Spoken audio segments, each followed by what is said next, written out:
Kunja-vihari.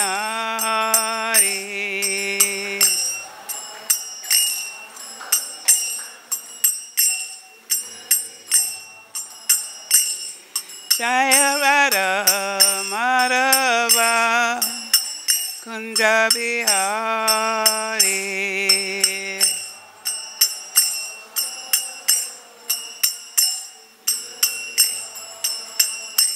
Jaya Gopi-jana Vallabha Girivaradhari.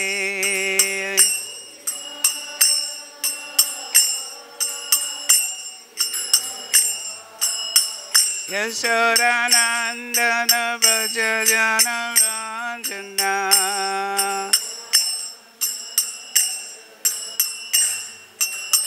Yashodanandana Vrajajana Ranjana.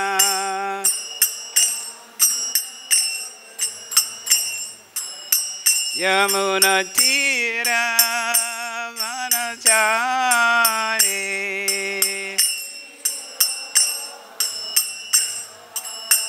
Yamuna-tira vanachari.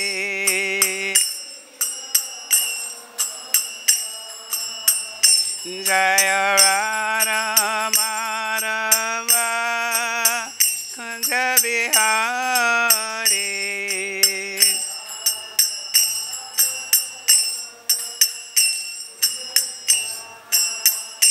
Jaya Gopi-jana Vallabha Girivaradhari.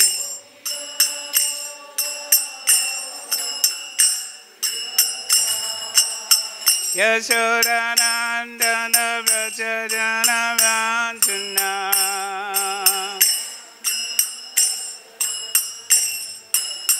Yashodanandana Vrajajana Ranjana.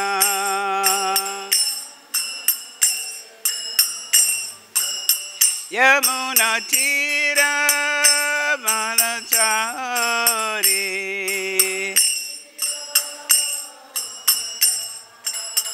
Yamuna-tira vanachari.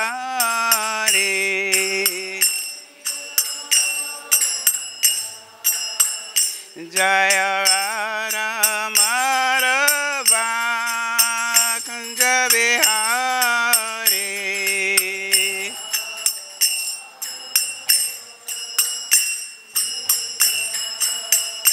Jaya Gopi-jana Vallabha Girivaradhari.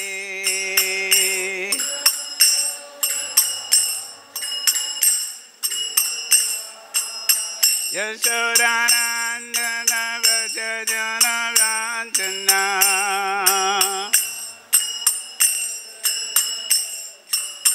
Yashodanandana Vrajajana Ranjana.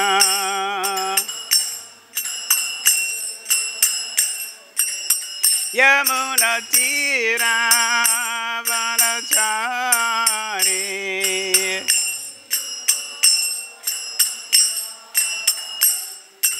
Hare Kṛṣṇa, Hare Kṛṣṇa, Kṛṣṇa Kṛṣṇa, Hare Hare, Hare Rama, Hare Rama, Rama Rama, Hare Hare, Hare Kṛṣṇa, Hare Hare, Hare Rama, Rama Rama, Hare Hare, Hare Kṛṣṇa, Hare Kṛṣṇa, Kṛṣṇa Kṛṣṇa, Hare Hare, Hare Rama, Hare Rama, Rama Rama, Hare Hare, Hare Kṛṣṇa, Hare Hare, Hare Rama, Hare Rama, Rama Rama, Hare Hare Hare Krishna Krishna Krishna Hare Hare Hare Rama Rama Rama Hare Hare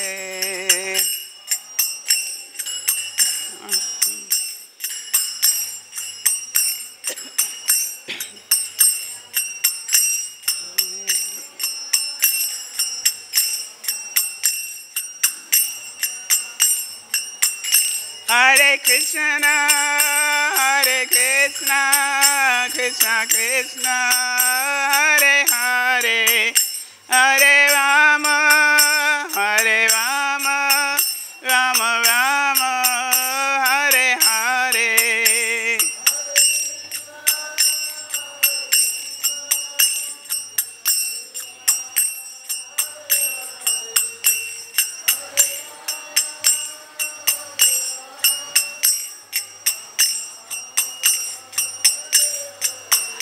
Hare Krishna, Krishna Krishna, Hare Hare, Hare Rama, Rama Rama, Hare Hare.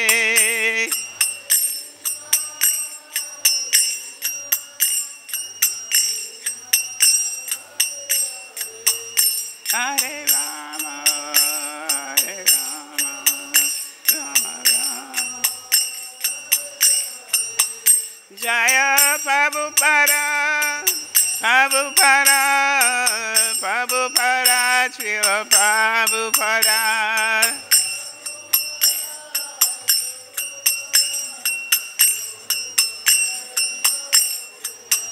Prabhupada, Prabhupada, Prabhupada, Jaya Prabhupada. Prabhupada, Jaya Jaya Prabhupada. Kṛṣṇa. Jai Vishnupada Paramahamsa Bhagavad-Acharya Osasata Sri Srimad His Divine Grace A.C. Bhakti-Vedanta Swami Maharaj Srila Prabhupada Ki Jai. ISKCON BBT Founder Acharya Srila Prabhupada Ki Jai. Jai Vishnupada Paramahamsa Bhagavad-Acharya Osasata Sri Srimad Bhakti-Siddhanta Saraswati Goswami Maharaj Srila Prabhupada Ki Jai.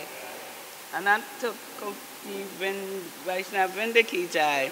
Namacharya Srila Haridas Thakur Ki Jai. From Sekaho Sri Kṛṣṇa Chaitanya. Prabhu Nityananda Sri Advaita Gadadhara Shiva Sri Gaura Bhakta-vrinda Ki Jai. Shri Shri Radha Krishna Gopa Gopinath Shamakun Radhakun Giri Govardhan Ki Jai. Shri Mayapur Dham Ki Jai.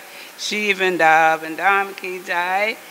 Ganga Mai Ki Jai. Yamuna Mai Ki Jai. Tulsi Devi Ki Jai. Bhakti Devi Ki Jai. Shri Harinam Sankirtan Ki Jai. Samaveta Bhakta-vrinda Ki Jai. Gaura Premanande. All glories to the assembled devotees. All glories to the assembled devotees. All glories to the assembled devotees. All glories to the lotus feet of Sri Sri Guru and Gauranga.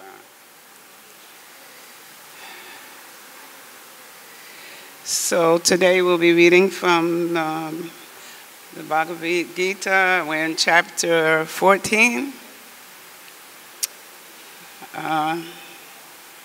And the title of the chapter is The Three Modes of Material Nature. And tonight I'll be doing verse 15. But before I get into the verse, I'll do an overview of the chapter and how the chapter is broken up into different sections, discussing different aspects of the three modes of material nature. And then I'll speak briefly on the verse I'm doing tonight. And I'd like to try to not prolong the class too long because I know that they're having a community program tonight. So I'll try to be thorough, but not go beyond the time, so that the other devotees can come in and present their program for the community.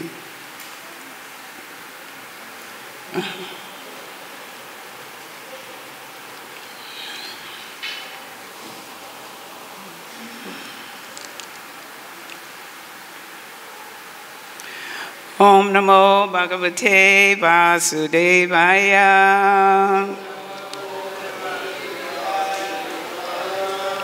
Om Namo Bhagavate Vasudevaya. Om Namo Bhagavate Vasudevaya.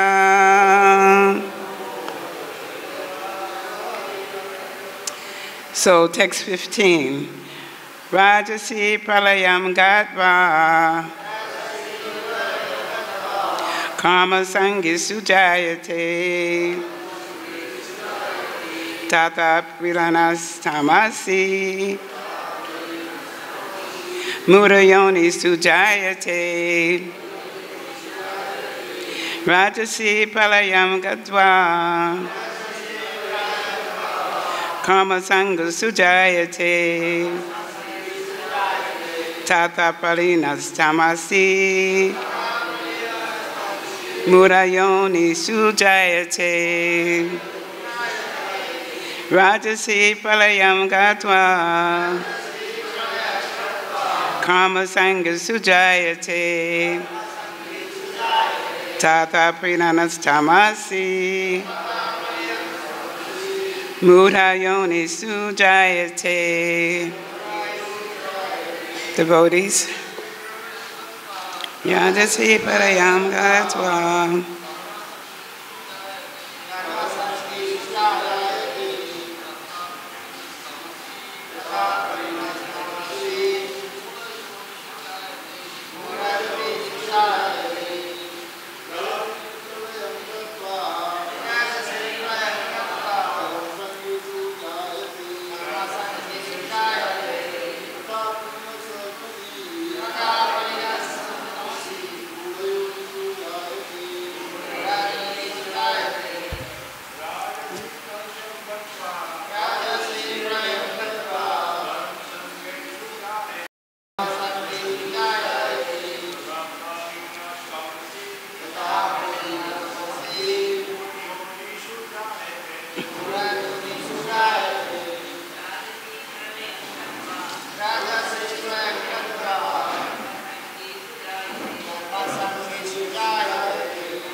Anyone else? Rajasi pralayam gatvā. Karma-saṅgiṣu jāyate. Tathā pralīnas tamasi. mūḍha-yoniṣu jāyate. Okay, well, please, we'll do word for word. Rajasi, in passion. Pralayam, dissolution. Gatvā, attaining. Karma-saṅgiṣu, in the association of those engaged in fruitive activities. Jāyate, takes birth. Tathā, similarly. Pralīnaḥ, being dissolved. Tamasi, in ignorance. mūḍha-yoniṣu, in animal species. Jāyate, takes birth. All translation and purports by His very divine grace, A.C. Bhakti-Vedanta, Srila Prabhupada. Srila Prabhupada ki jai. When one dies in the mode of passion, he takes birth among those engaged in fruitive activities. And when one dies in the mode of ignorance, he takes birth in the animal kingdom. Please repeat. When one dies in the mode of passion, he takes birth among those engaged in fruitive activities. And when one dies in the mode of ignorance, he takes birth in the animal kingdom. Purport. Some people have the impression that when the soul reaches the platform of human life, it never goes down again. This is incorrect. According to this verse, if one develops the mode of ignorance, after his death, he is degraded to an animal form of life. From there, one has to again elevate himself by an evolutionary process to come again to the human form of life. Therefore, those who are actually serious about human life should take to the mode of goodness, and in good association, transcend the modes and become situated in Kṛṣṇa consciousness. This is the aim of human life. Otherwise, there's no guarantee that the human being will again attain to the human status. Om Gana Tamarandasha Gana Gana Salakaya Takshamalitam Yena Tasma Shri Gurave Namaha. Shri Chaitanya Manobhistam Stapitam Yena Bhutale Swarupa Karamayam Dadate Swaparantikam Vandeham Shri Guru Shri Yuta Parakamanam Shri Guru Vaisavamscha Shri Rupam Sagvajatam Sahagana Bhagunatam Vitam Tam Sajivam Sabadvaitam Sabadutam Parijana Sahitam Kṛṣṇa Chaitanya Devam Shri Radha Kṛṣṇa Pada Sahagana Lalita Shri Vishakam Vitamscha Hey Kṛṣṇa Karuna Sindhu Dina Bandhu Jagapate Gopesha Gopika Kanta Radha Kanta Namosute Tapta Kanchana Gaurangi Radhe Vrindavaneshwari Vishabhanu Sutta Devi Pranamami Hari Priye Vancha Kapias Tarubias Cha Kripa Sindhubi Eva Cha Patitanam Pavanebhyo Vaishnavyo Namo Namaha Jai Shri Kṛṣṇa Chaitanya Prabhu Nityananda Shri Advaita Gadadhara Shri Vasari Gaura Bhakta-vrinda Hare Kṛṣṇa Hare Kṛṣṇa Kṛṣṇa Kṛṣṇa Hare Hare Hare Rama Rama Rama Hare Hare.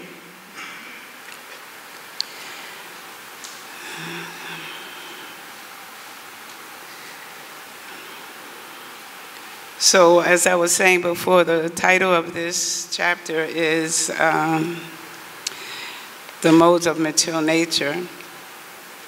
Kṛṣṇa is explaining to Arjuna from chapter 13.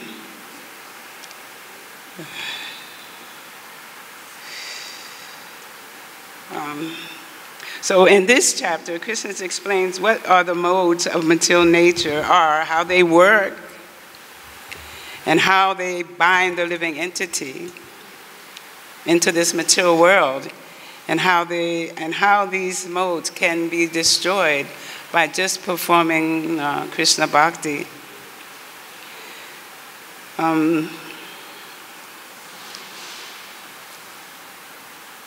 So from chapter 13 in text 22,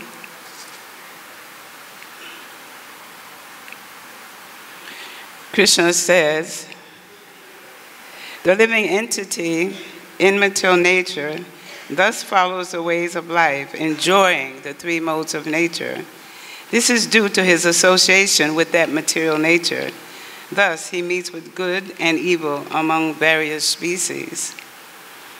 So in this chapter 14, as I was explaining, he's going to explain to Arjuna how these modes are working on us, you know, how we're conditioned by them, and how we are entrapped and bound by these ropes of material nature, by the gunas. So in the first section, 1 through 13, in this chapter, Kṛṣṇa explains the conditioning of the soul. But before he explains the conditioning of the soul, he glorifies the pure knowledge. You know, he glorifies what the pure knowledge is before he starts talking about the conditioning of the soul by the material modes. And then in verses, the second section of this chapter is verses 14 through 18. And these verses explain what effect the material modes has on the living entity, how they affect him, how he's conditioned by these material modes. And then in verses 19 through 27, Kṛṣṇa talks about how the living entity can transcend the modes. So these are the three sections that the chapter is broken down to, and each chapter also has this structure. There's certain verses that explain different aspects of what the subject matter is in the chapter itself. Okay?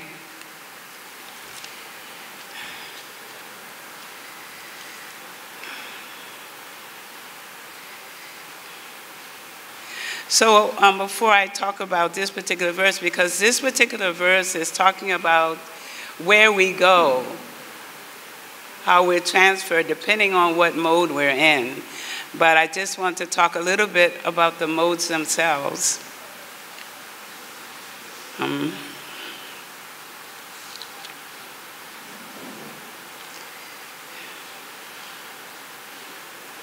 So the material nature is constituted of the three modes of material nature. And those modes of material nature are sattva, the mode of goodness, sattva gun, the mode of goodness, then rajas, the mode of passion, and then tamas, the mode of ignorance. And no one can escape these modes. When we are born into this material world, immediately we are taken, bound by the material nature, by the modes of material nature. So also these gunas can, Prabhupada compares them to, like, for instance, the sattva is a mode of goodness. So the ropes are made of gold. But in rajas, the ropes are made of silver. And in tamas, the ropes are made of iron. But actually, we want to even go beyond the mode of goodness. If we can get to the mode of goodness, it will help us reach the transcendental platform. So, but the thing is, regardless of what mode we're in, we're still bound. Each mode, whether it's the mode of ignorance, passion, or goodness, still binds us. We still can't escape, because each material mode has its conditioning. Even the mode of goodness, in the mode of goodness, we may have a sense of, we have knowledge, we have peace, we have happiness, and we can become attached to that. To the mode of goodness. But still, we have to come back to the material world. We still become bound by even being in the mode of goodness.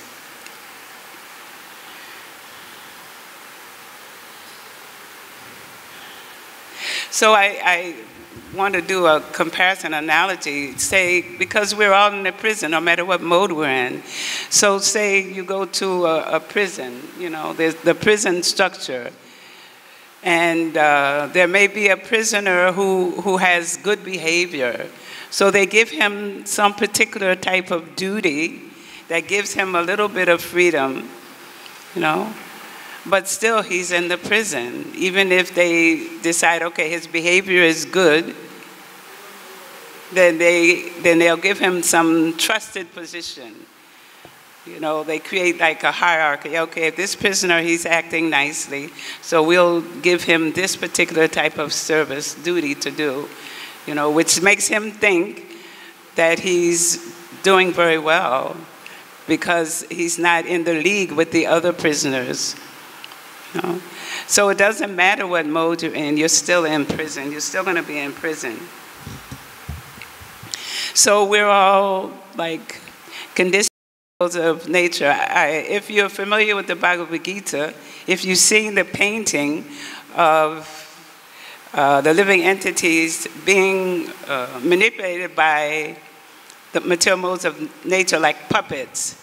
So in one of the drawings in the Gita, there's a picture of the living entities being handled like a puppet, a puppeteer. Material nature is a puppeteer. It makes us dance to her music, to her how she wants us to act, depending on the work we do, our nature, the body, type of body we have, what species we're in. Still, the material nature will make you act. You have no choice in the matter. And the only way that we can go beyond the modes of material nature is we have to be rescued by and given the mercy either by Kṛṣṇa or by a bona fide spiritual master, because we cannot escape the material nature by ourselves. It's impossible. We're tightly bound. And there's only one way to get released from this. In 7:14, it said, "Daivi esha gunamayi, mama maya dharat ya mama eva ye papantyate, mayam itam tarantite." This is Kṛṣṇa speaking. He is saying that this divine energy of mind, consisting of the three modes of material nature, is difficult to overcome. But those who have surrendered unto me can easily cross beyond it. So without Kṛṣṇa, without the bona fide spiritual master, we can't escape this prison. And everything in the material world is characterized or influenced by the three modes. And the modes are all pervading. So we take example of the artist. So the primary colors are blue, red, and yellow.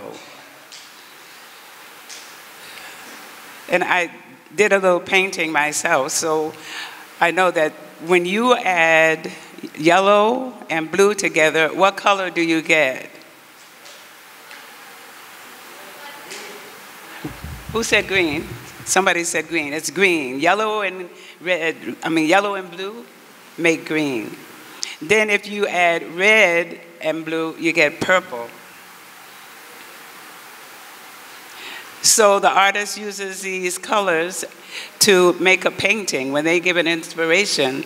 And okay, say you mix blue and red and you get purple, but if you add white to the purple, you get what? Lilac. And if you add black to that combination, you'll get a darker shade of purple.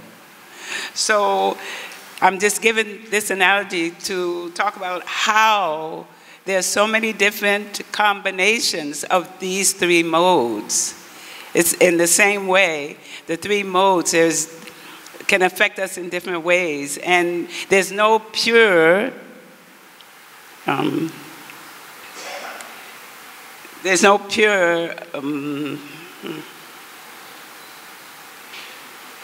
okay, for color, for instance, there's no purity there.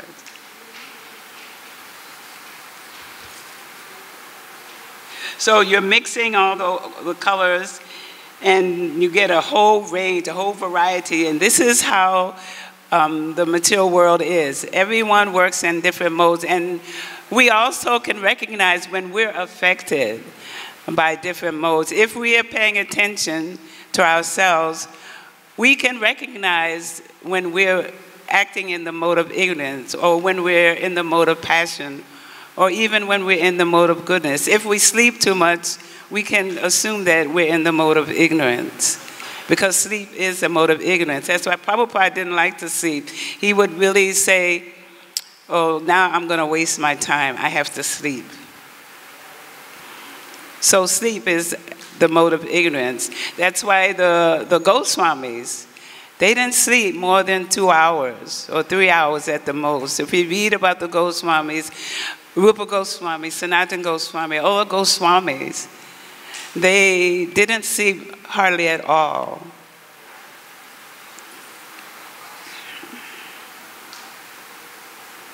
So as I was saying, like the mixing of these colors, is in a similar way, the mixing of the modes, it creates all different possible combinations.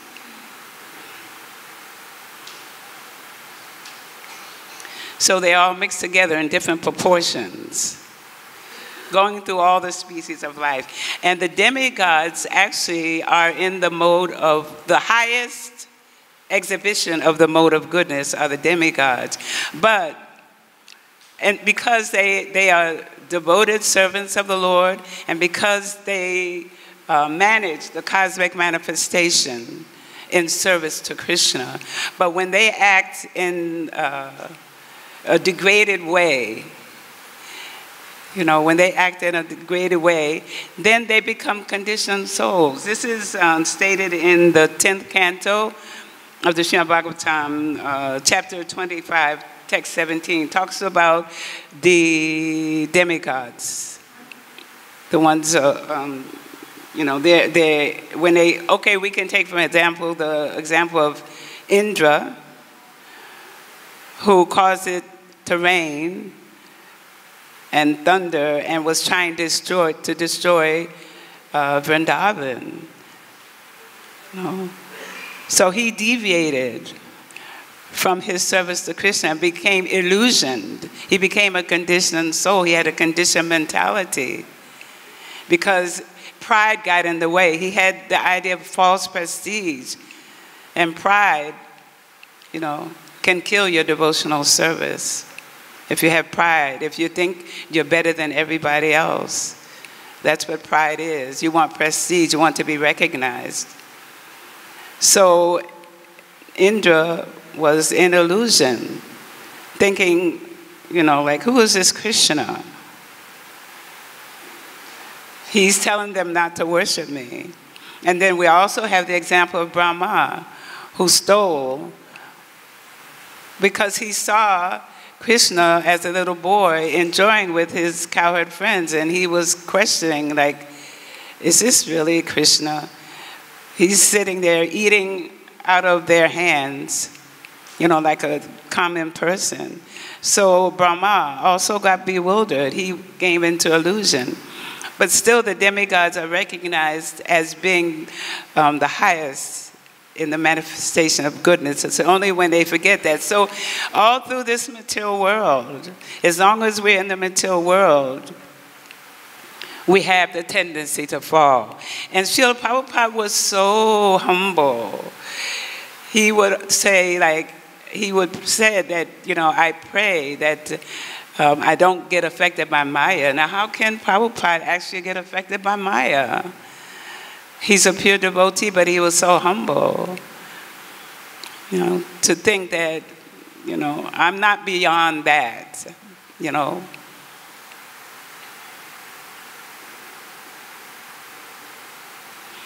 So if the demigods are not living up to the high position that they're given, then they become conditioned. And it's the same way we can apply that to ourselves. If we're fighting amongst ourselves, if we're envious of another devotee, or we want that devotee's service, or we can't encourage another devotee to come up to the mark, we can't push them up and help them instead of thinking, why are they getting the recognition? Why are they getting to do this? Why can't I get to do this? That is exhibiting our state of conditioning. Because this is the state of the material world. Everybody's competing against one another. To be the big boss, to be the one on top. That's why there are wars. Look at Ukraine and Russia. Everybody wants to be the top dog in the material world. But we have come into Kṛṣṇa consciousness because we want to change our consciousness. But sometimes we exhibit these type of moods.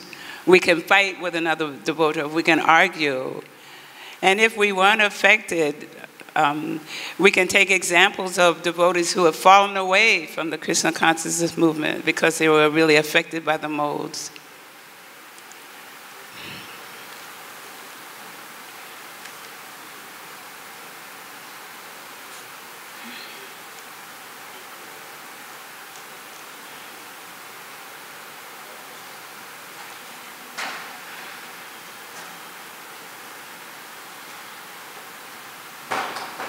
So in this chapter, there's throughout the chapter, all the different modes are explained. They describe the characteristics of each of the modes, the mode of passion, and the type of activities they perform. In fact, I think it's in the 18th chapter, they give a breakdown of certain activities and what the mode is, you know.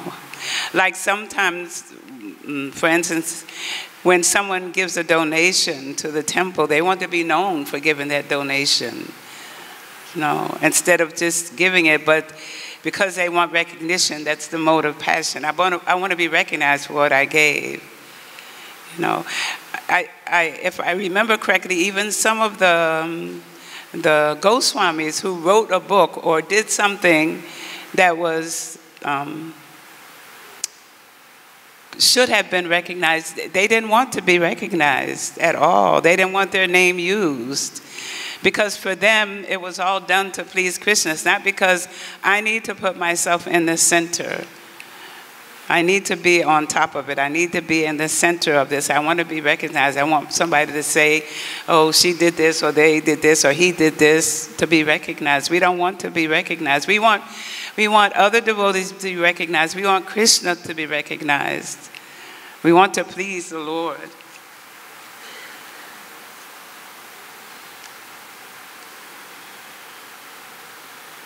So these the characteristic described in the chapter in text 12 talks about the activities in the mode of passion, and then that conditioning, that the activities that they performed with great effort is the effort to gratify the senses.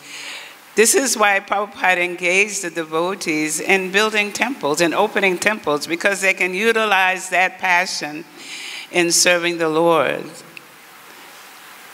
To build a temple takes great effort, but it's to the glory of those Prabhupada disciples who helped build this temple, even if they were in the mode of passion, to help build this temple. And when you look around, you see how beautiful it is and understand how much, you know, how difficult things are to do here and what they accomplished in building this temple for Srila Prabhupada. So whatever mode we're in, except maybe for the mode of ignorance, the mode of passion can be used in the service of the Lord.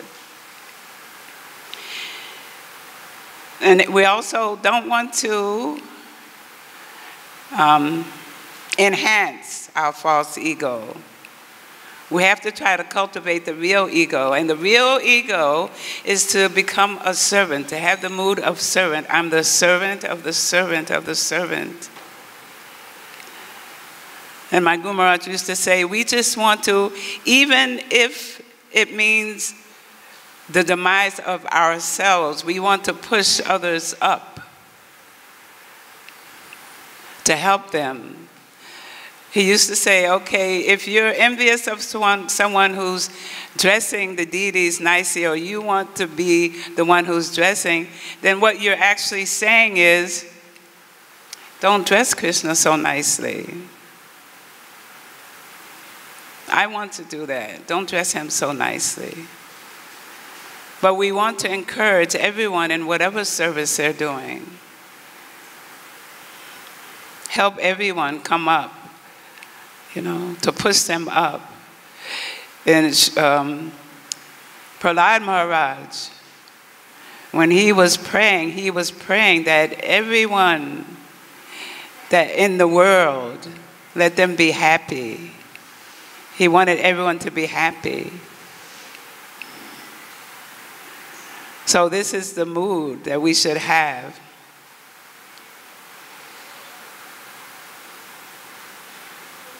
So in the mode of goodness, the actions are regulated. So we try to be regulated, and we perform our services without attachment to the results. And we don't have either love or hatred. We never consider someone our friend or our enemy. Because when you play the game of friend and enemies, then you're wishing ill for someone else who you consider your enemy. We may have disagreements, which will always be there because that's the nature of us as living entities. But still, we should see that person in a positive light. And try to cultivate the mood of, I heard Swarup Damodar Maharaj, he said, we should see everything that happens in a positive light. Because if we don't see it in a positive light, then what's the alternative? Then we see it in a negative light. And that puts us in the mode of ignorance. So everything that's happening to us as devotees, and the Lord is overseeing all of us, then whatever He does is for our good, although we may not see it at that particular moment.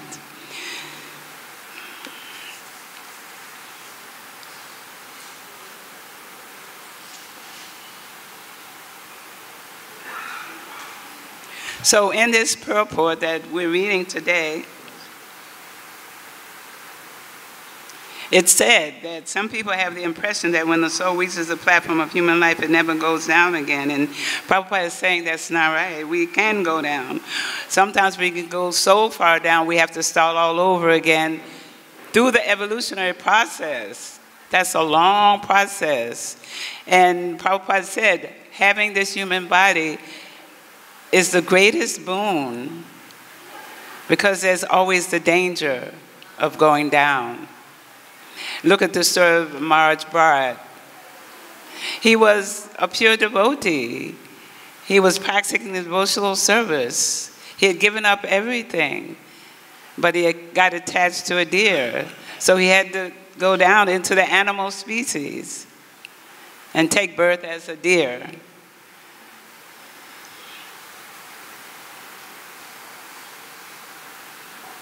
And then it said here, if one develops a mode of ignorance, after his death, he is degraded to an animal form of life. From there, one has to again elevate himself by an evolutionary process to come again to the human form of life. So Prabhupada says, if we're serious, we should take to the mode of goodness. And in good association, transcend the modes and become situated in Kṛṣṇa consciousness. This is the aim of human life. I think it's in the 4th chapter of the Gita. I mean, we actually want to, as I said, go beyond the mode of goodness. We want to become transcendental. We want to become transcendental to all the modes. And Prabhupada said it's possible. I read a conversation Prabhupada was having with his disciples in Hawaii, and it was in 1975 in May. And they were discussing, the disciples were asking him about can we actually go to the mode of goodness? And Prabhupada says, that, yes, you can go instantly. And how do we do that? How do we do that? And it goes back to chanting, to actually chant offensively and chant with good attention and clear all the dust from our hearts.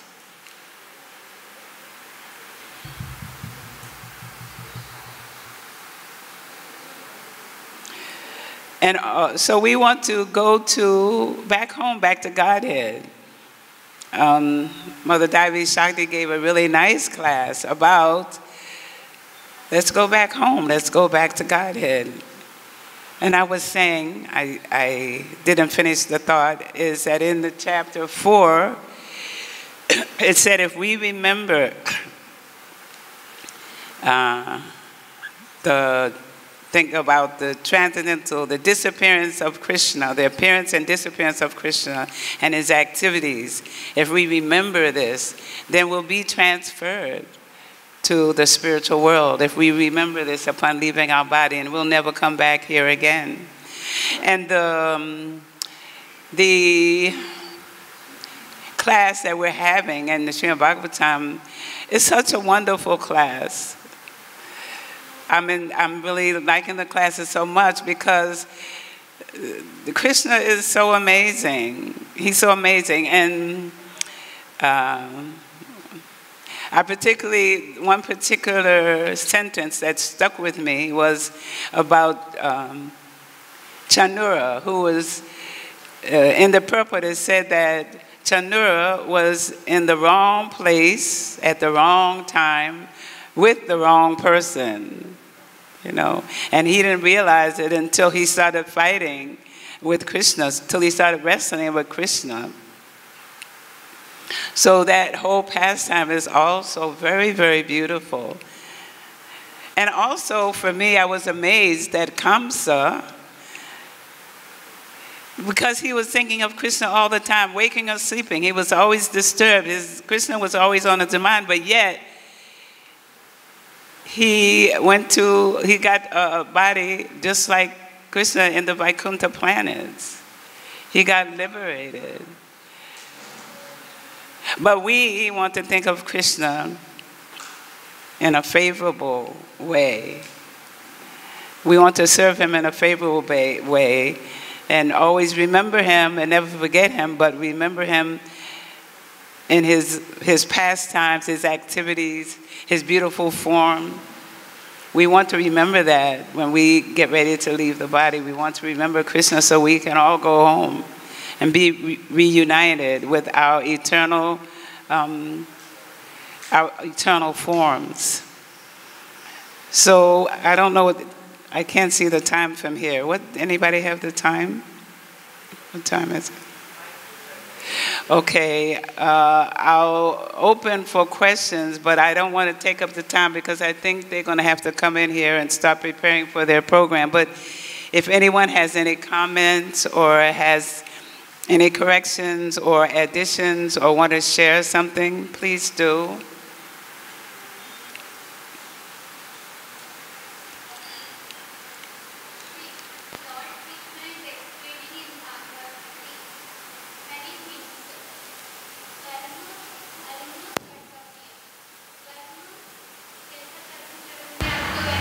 Take the mic, because I can't hear you. I'm sorry.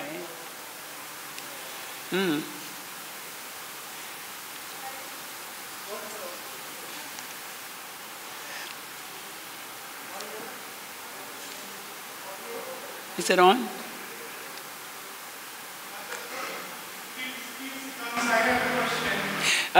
Okay, we'll get you second. She has a question. We're just trying to get the mic straightened out, and then we'll get to you after. Please, go ahead. You have a comment or a question? It's not? Lord Kṛṣṇa is explaining many things in Bhagavad-Gita. Yes. कर्म, धर्म, कर्तव्य. कर्म जैसा कर्म करोगे आपको वैसा फल मिलेगा. धर्म असत्य पर सत्य की जीत. कर्तव्य सेवा व्यात. अगर हम किसी समस्या में उलझ गए तो हमें किस योग का पालन करना चाहिए? Can you translate for us?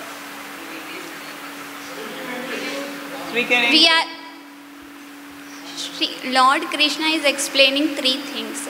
Dharma, karma, kartavya. Dharma.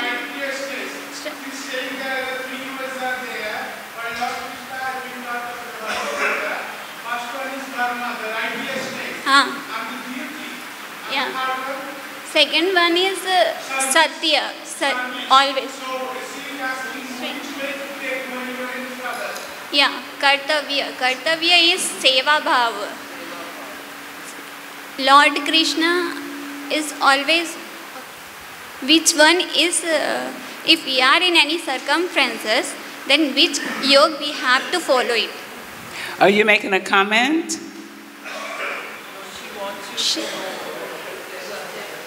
Sir, which one? So can somebody tell me what is the No, question? she wants you to tell her that which yoga she should follow. Which when road? they are in trouble. Which road?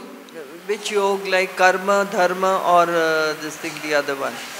Kartavya. Karma, dharma, and kartavya. Which road? Kartavya is seva. And what chapter? What should she follow? What should she follow? Yeah. Follow the pure devotees. Pure devotees. Follow the pure devotees of the Lord. Yeah. There's so many here. Follow the pure devotees. Only devotees will show the right path of the way in the life. Yes. Yes. Just follow the devotees. Your question, Prabhu?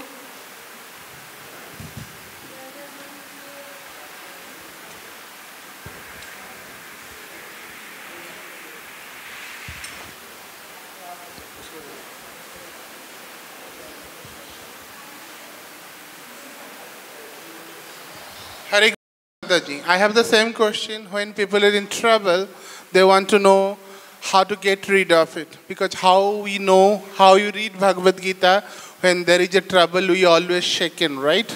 So what we are asking, like what to do, what is the best way you remember when you're in trouble? That's what everybody, because we are in always wrong time, wrong place. You told, right, in the last lecture of yours sometime back, wrong place, wrong time.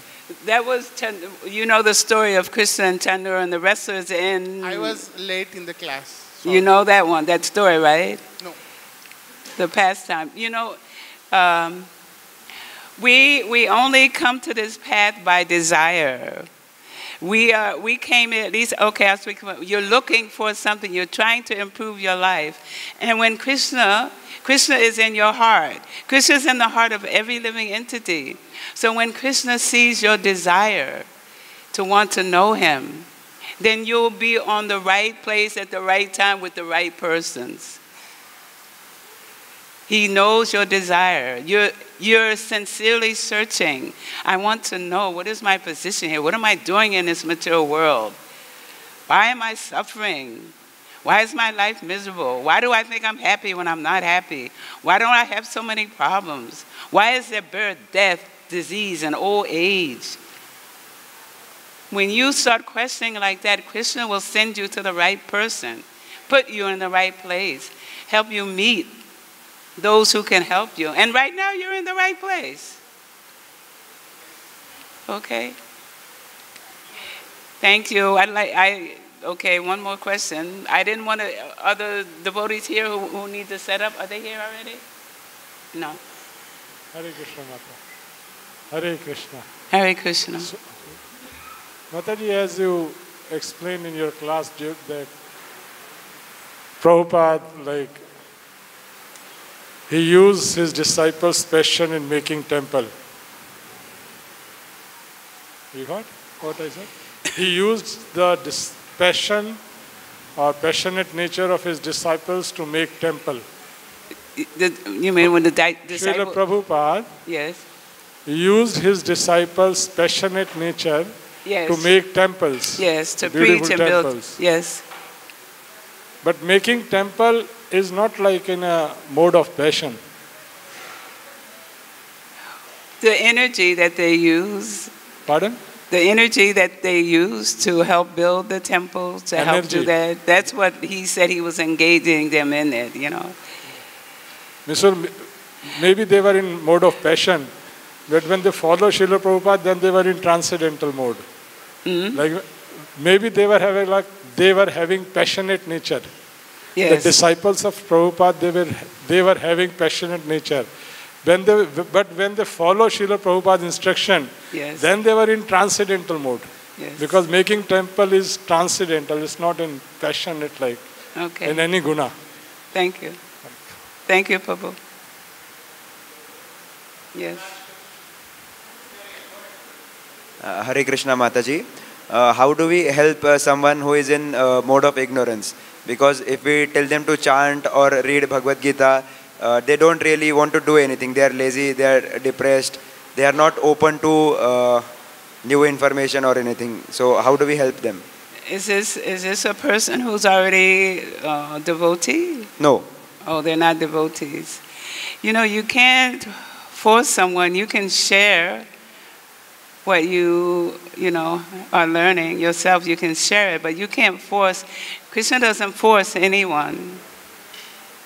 Kṛṣṇa doesn't use force. You have to come to Kṛṣṇa because you want to come to Kṛṣṇa. So you can't force anyone. You can, if they hear you, and you can try to talk to them about, you know, coming to the temple or meeting devotees or just giving them prasadam. If you give them prasadam, that helps. Sometimes when there's nothing else to do or you can't convince them any other kind of way, Krishna consciousness is called the kitchen religion. So without preaching, you can just give them prasadam all the time. Because prasadam from the Lord helps develop, soften the person. And they don't even know it. So you're helping, and that way you can help. Find a way you can help. If you give them prasadam, then you know you're helping.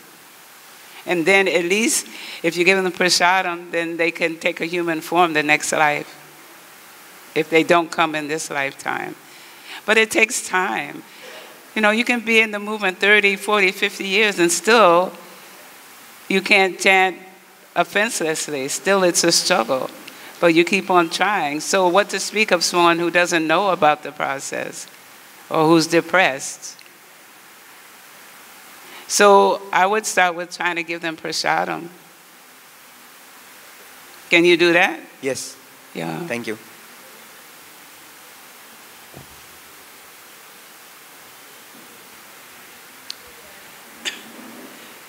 Thank you so much, Hare Krishna.